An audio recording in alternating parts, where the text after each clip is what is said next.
Hello, my name is Benjamin Ochoa. I'm candidate number 7237, and this is my critical reflection response to question number 1. Question number 1 states, how does your media product use or challenge conventions, and how does your product represent social groups or issues? For my media portfolio project, I have selected a watch magazine, which falls under the subgenre of fashion magazines. I have both followed and gone against the conventions found in my research. Starting off by looking at the cover of my magazine, I have used colors that were pulled from my main subject and included them in all of the other elements of my magazine. This is conventional and helps everything look cohesive. The masthead of my magazine is a large serif font that I placed at the top of my cover. This is conventional. My lead article is the second largest text found on my cover and is also a serif font. I placed my lead article as the closest text to my main subject. What is unconventional about its placement is the fact that the text stands above the watch, which is unconventional as in most magazines, the main article stands directly below the watch. The reason for not following this convention is that I believe placing the lead article slightly above the watch provided for a better visual hierarchy. My cover lines are also in a serif font and are colonized to the left of the subject in my cover. The cover lines are large enough to be read, but smaller than the masthead and the lead article, bringing emphasis to the visual hierarchy. My date line on my cover is found with my barcode and is the smallest text found on the whole cover. The date lines in my genre are conventionally found joined together with the barcode. I selected this date for my date line, as magazines in my genre are usually made on a publication on a seasonal basis. My cover does not include any further elements such as flash puffs. This isn't going against nor with the convention, as some magazines in this genre include them and others don't. What is conventional with covers in this genre is only including the elements that I have added. With this, less is more. In my table of contents, I have used a single page spread rather than a double page spread, as the convention found in most watch magazines is an odd one that I decided not to follow, as it was really weird and didn't do anything to benefit the reader. Watch magazines don't have a double page spread for a table of contents, but they are 2 pages long. The table of contents gets split up by an ad. This was a convention found on 3 separate magazines, that being Watch Time, Lifetime, and World of Watches. They all split up their table of contents with an ad.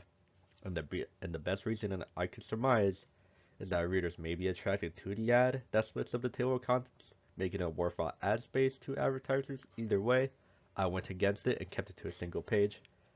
The numbers of articles listed in my table of contents is entirely based off my research.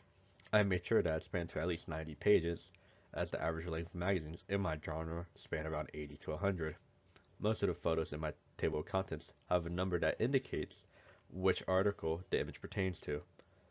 For most of my articles, I have included a brief description, which as you can see, that my main inspiration does not include, but it is the convention found on most watch magazines to give at least most of the articles a brief description. My table of contents doesn't include any bylines, as they would be located within the actual article itself, which follows my main inspiration. Another thing to note is the page number starting at 14. This was not a random choice. The convention found in all watch magazines that I have viewed at least is that the convention starts past the single digits and is found to be around pages 10-20. For my lead article, I decided to make it 3 pages long because in my research I found that the articles were often quite lengthy, taking up several pages. My story includes a bit of the history behind Tissot and how it relates to the Tissot Le Loc, and about the movement that was included in the watch.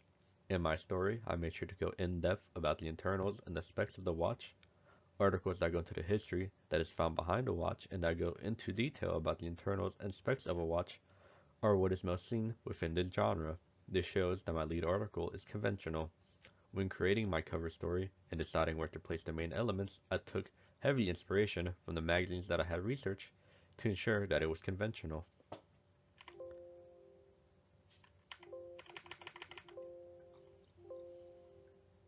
The first page was dedicated to the main subject of the story, and the page excludes the numbering at the bottom.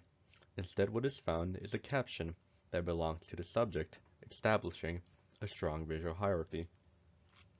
And then found on the right is the biggest text, which is the article. I forwent adding a subheading, as such an element isn't always found in articles in my genre. The body text then begins with a pseudo drop capital. This is a convention found in magazines of my genre. The body text is split up into two for cohesiveness and is separated by a pull quote to break it up. And a secondary image is included of just simply the watch. This is conventional, as it is important to show just the watch with zero obstructions.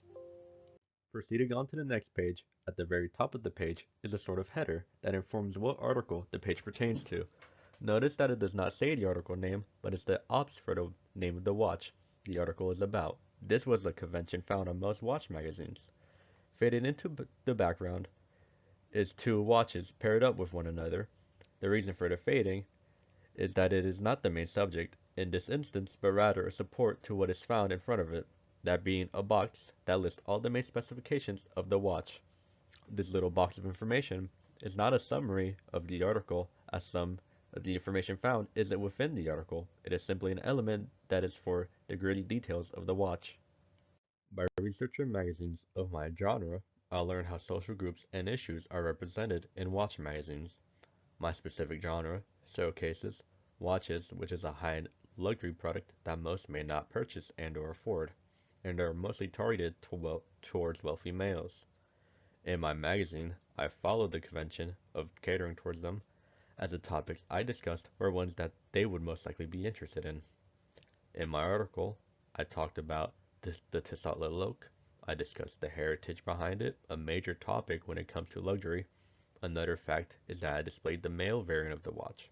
Most watches have two styles, the male style and the feminine style. By showcasing what is clearly the male variant of the watch, I follow the convention of catering towards men.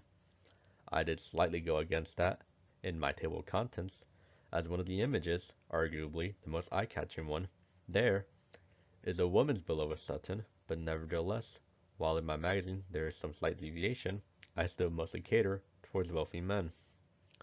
And another way I didn't deviate from this convention, found within my genre, is the fact that I only spoke about topics in relation to watches, their specification, history, notes from creators. In my genre, it would be very unconventional and odd to speak about issues that the target audience may be dealing with, as that extremely deviates from what the magazines are about.